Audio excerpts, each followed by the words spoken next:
What's up, guys? It's Jordan here. Let's call this episode 0.5 of the Snacklist, I guess. Just because I'm working on getting that 10,000 calorie challenge edited and up on YouTube. That's going to be the first video from the Snacklist channel. I wanted to start, though, because of last night's episode of Food Network Star. I wanted to start today. I wanted to put out a show. I wanted to put out kind of recapping the episode, giving my opinions on it, and giving you guys some insight on what I think is going to happen in the show. So the show started out right away, and this season's a little different, how they really jump right into each challenge right as the episode begins. I do like that they started to implement the double challenges again. I didn't like it when it was only one team challenge for the whole show.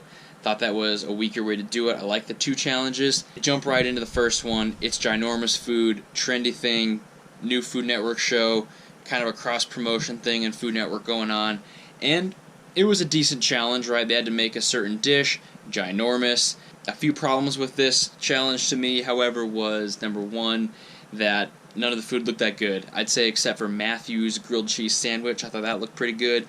Otherwise, none of the food looked that great. Corey's food, for example, was basically just a normal bowl of spaghetti and meatballs, something I could eat in a sitting probably. And Amy's pancakes, for example, weren't even pancakes. They were something totally different, and they didn't look that good either. That was one problem I had with it. Another problem I had with this challenge was just basically that the advantage wasn't that big coming out of it, right?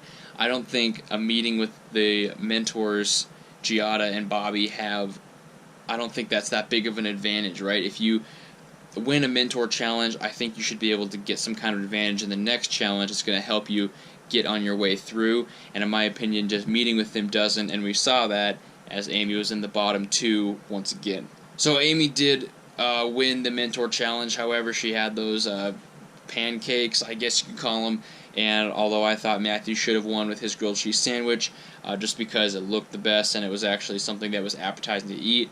He's always good at presenting, and I just don't think the judges like him very much just from the way he comes across, which I get. Corey had a lot of trouble in this challenge, which is just basically foreshadowing this whole episode for the poor guy. We can continue to move on from that ginormous food challenge on to the main challenge of the night, which was creating a 15-minute meal while you're live streaming, answering questions. Something kind of complicated, something Food Network's trying out with some interactive cooking. Alex Guarnaschelli was there, and everyone didn't do fantastic at this challenge, but some people did better than others, right? I thought Amy did really well actually answering the questions. The whole thing of her not washing her hands because of her chicken seemed to be kind of a weak way to send her home. I would have been pretty upset if she was sent home just for not washing her hands and this cross-contamination, when they really could have stopped it and reminded her of that. Corey really struggled with his presentation part of it, just kind of giving out short little bursts of information and not necessarily making the kind of meal they wanted in those 15 minutes. I thought Rusty was pretty good. I thought that Jason was good as always. Probably going to be the winner of this show. That's my pick, especially now that Corey is gone. Oops, spoiler.